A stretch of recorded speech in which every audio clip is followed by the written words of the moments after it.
My mother's 60th birthday party was in full swing at the Grand Plaza Hotel when I arrived, still wearing my work clothes. A simple black turtleneck and jeans that probably cost more than my sister's designer dresses, though they'd never know it. "Oh look," my sister Diane's voice carried across the ballroom. "The maid's here. Did you come to clean up after the party, Catherine?" My other sister, Amanda, nearly choked on her champagne laughing. "God, she even dresses like the help. Still shopping at Target, Kathy?" I touched the fabric of my cashmere turtleneck, handcrafted in Italy, though without any obvious branding. The jeans were custom-made by a boutique designer in Japan. But fashion was never about quality for my sisters. Only labels and showing off. "Actually," I said quietly, "I came straight from work." "Work?" Amanda's perfectly shaped eyebrows rose. "Is that what you call it? Sitting in your little cubicle, writing code like some glorified typing pool girl?" If only they knew that my little cubicle was actually the entire top floor of the Phoenix Tech Tower downtown. That the code I wrote had revolutionized artificial intelligence and was now worth billions. That the company I'd built from scratch, Phoenix Software Solutions, was about to go public with a $2 billion valuation. "Something like that," I replied mildly, accepting a glass of champagne from a passing server. "Catherine," my mother's voice cut through the crowd. "Darling, couldn't you have dressed up? The Williamses are here. You know, the venture capital family? Their son Bradley is single." I bit back a smile, thinking about how Bradley Williams' firm had tried to invest in Phoenix Software last month. I'd turned them down. Their reputation for pressuring founders to exit early didn't align with my vision. "I'm not interested in dating right now, Mom," I said. "I'm focused on my career." "Career?" Diane snorted. "Please. Playing with computers isn't a career. Now Amanda, she has a real career. Junior partner at Morrison Law by 32. Amanda preened, adjusting her Gucci dress. "Not everyone can handle the pressure of big law, of course. Some people prefer simpler work." I thought about the pressure of running a tech company with over 500 employees. About the responsibility of managing projects that would shape the future of artificial intelligence. About the weight of knowing that my decisions affected thousands of lives. "We all find our level," I said diplomatically. "Speaking of levels," my father joined the conversation, martini in hand. "I heard your company is hiring. I could put in a word with the janitorial service. They always need computer people to fix the printers." My sisters erupted in laughter.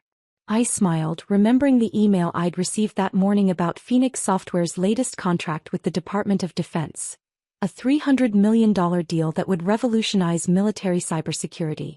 "Thanks, Dad, but we handle our own hiring." "We?" Amanda smirked. "You and your little coding friends in the IT department? How cute." Before I could respond, my phone buzzed. A message from my CFO. "Final IPO papers ready. Goldman Sachs predicts opening valuation might hit $2.5 billion.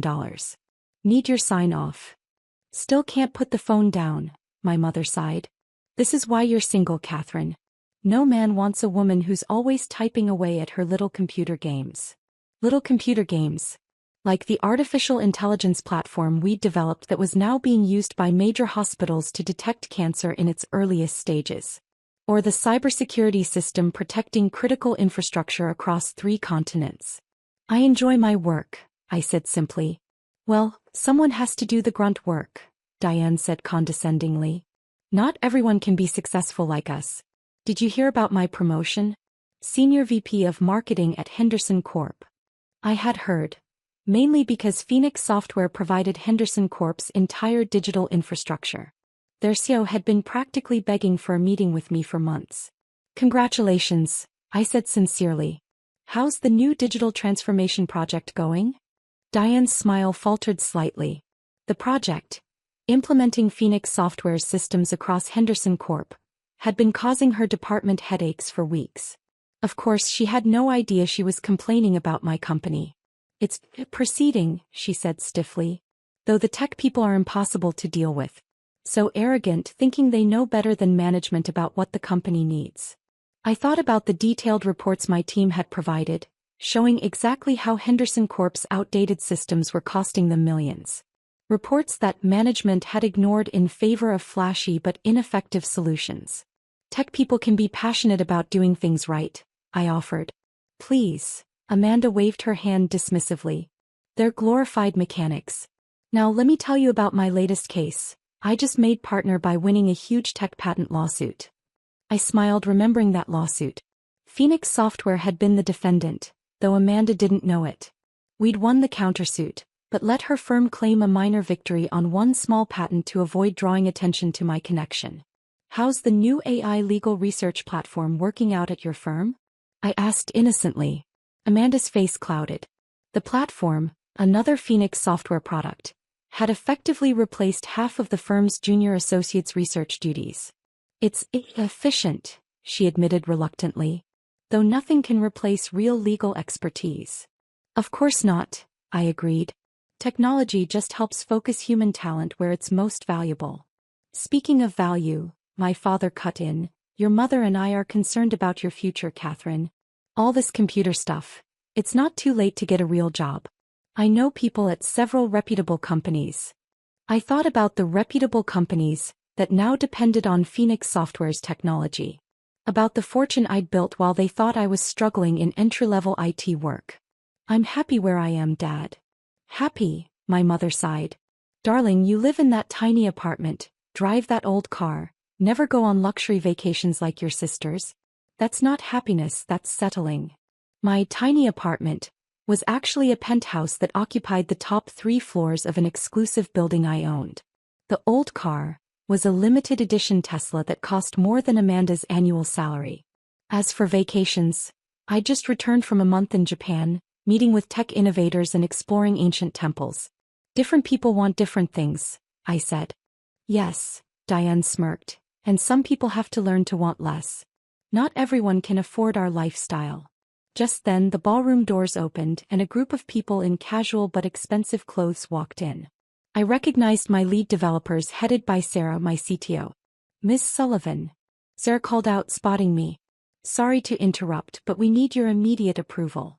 The IPO valuation just hit $2 billion, and Goldman Sachs thinks we should accelerate the timeline. The room went suddenly quiet. My sisters froze mid-sip. My parents' jaws dropped simultaneously. Sullivan. Amanda stammered. I smiled, straightening my simple turtleneck. I think, I said quietly, we should discuss exactly what I do for a living. The silence in the ballroom was absolute. Sarah and my development team stood confidently, tablets in hand, completely oblivious to the social earthquake they'd just caused. 2 billion. My father finally managed, his martini tilting dangerously in his trembling hand. 2.5 actually with the latest projections, Sarah corrected, pulling up detailed charts on her tablet. The AI healthcare division alone is valued at nearly $1 billion. Miss Sullivan, we really need your decision on the Goldman timeline. Miss Sullivan? Amanda repeated weakly. Catherine Sullivan, I said clearly, founder and CEO of Phoenix Software Solutions. I turned to Sarah. Let's review the numbers in detail. As Sarah walked me through the IPO projections, I could see my family's world crumbling around them. Diane had gone pale, probably realizing that her impossible tech people at Henderson Corp actually worked for me. Amanda's perfectly glossed lips opened and closed silently as she likely connected the dots about her firm's mysterious patent case. This has to be a mistake, my mother finally burst out. Catherine works in IT. She fixes computers or something. Actually, one of my lead developers chimed in. Miss Sullivan developed the core AI algorithm that powers most of our systems. Her neural network design revolutionized machine learning. We're using it in everything from medical diagnostics to global security infrastructure. The neural... What? My father stammered. It's the technology that just won the National Science Foundation's Innovation Award, Sarah explained. Though Miss Sullivan couldn't attend the ceremony, she was meeting with the Defense Department about the new cybersecurity contract. I watched my sisters exchange panicked glances. Their computer nerd sister wasn't just successful, she was beyond anything they could have imagined. But your apartment, Diane protested weakly. That tiny place downtown. You mean the penthouse at the Phoenix? Sarah asked, confused. The building Miss Sullivan's company owns. Owns? My mother's voice had risen several octaves. Along with several other properties, I added quietly. Real estate can be a good investment when you understand technology trends. Amanda's legal instincts finally kicked in. The patent case, she said slowly. Last month, Phoenix Software was the defendant. I was arguing against your company. You did well on that minor patent, I assured her. We let that one go to avoid drawing attention to my involvement. The countersuit victory more than made up for it. Let it go. Amanda's face flushed as she realized the implications.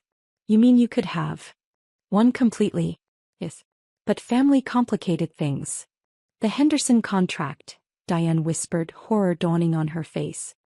All those complaints I've been filing about the tech team. I've been complaining about your employees. Their arrogance was actually expertise, I confirmed. Those reports you ignored? They could have saved your department millions in implementation costs. My father had sunk into a chair, his martini forgotten. All this time, while we were offering to help you find real work.